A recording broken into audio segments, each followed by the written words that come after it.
find you, Dante. You're mine forever. Get out of my head. You are and always will be mine. With the last shred of strength I possessed, I forced her out of my mind. My guts churned and my gums itched. Hungry. So fucking hungry. I'd scavenged some scraps from a dumpster to stave off the hunger in my stomach, but they lacked all the nutrients necessary for my diet. I needed blood. I'd caught and released not one but 5 different stray animals since my escape. Their blood would have sustained me, but they were so small that they wouldn't have lived through my feeding. I would not take a life. Never. I would not violate another living being, not after the way I'd been violated. I'd survived hell.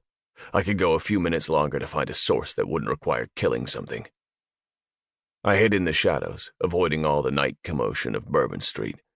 The music and voices were muffled in my mind, as my sense of smell and my hunger overrode everything.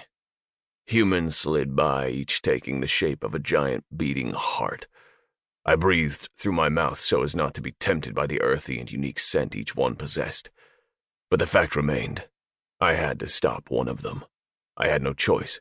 I needed clothes, shoes, money, blood.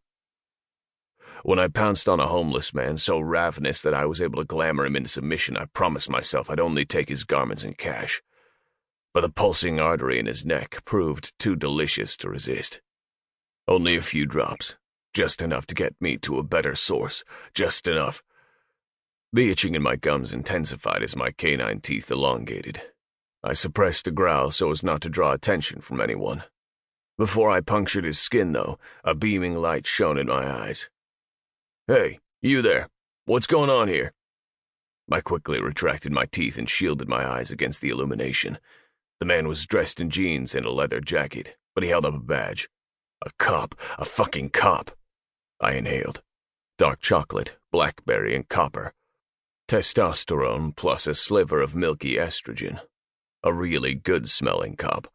A cop with a vampire somewhere in his ancestry. "I asked you a question. I'm Detective J. Hamilton, NOPD. Is that man okay? Why doesn't he have any clothes on?" "Close your eyes." The homeless man complied.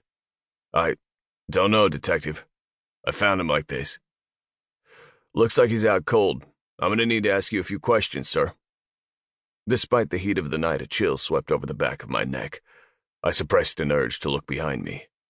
Not a good time. I fled past, hoping I was still strong and quick enough to get away and that the cop would stay to help the homeless man. The detective didn't follow me, thank God, and a block later I picked up a scent. A blonde. No, a brunette, with dark blue eyes. A child. Not a child. Couldn't do that. Now an older woman, a bad clotter, iron and tin, witch hazel and African violet, traces of methamphetamine.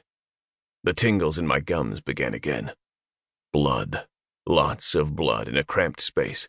A hospital or a blood bank was near. I raced toward the aroma. I raced toward life. Chapter 2. Erin. Female, early 30s, gunshot wound to the abdomen. "Thanks," I said to the EMT as I took over bagging the patient. "Doc, gunshot wound." Dr. Adele Thomas hurried over. "She's a bleeder. Pull 3 units of O-negative." "Right away." Shit, where were all the orderlies? I'd have to do it myself. I scampered down the hall to the small refrigeration unit in the ER. Red gold, the docs called it. Other people's blood saved lives every day. I'd seen it perform miracles. As a nurse, I donated as often as I could. No O-neg. Not a huge surprise. O-negative was the universal donor. We used a lot of it in the ER when a patient's life was at stake and we didn't have time to do a blood panel. We had O-positive, but I couldn't take the chance. What if the patient was Rh negative? I had to go out of the ER to the University Hospital blood bank down the hallway. The main hospital was just north of the French Quarter and was never quiet at night.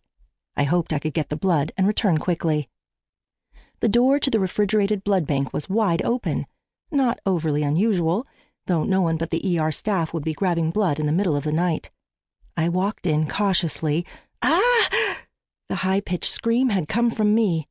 In a flash, a hand was clamped over my mouth. A bloody hand. "Easy," a low voice said. "I won't hurt you, but you can't scream again. Do you understand me?"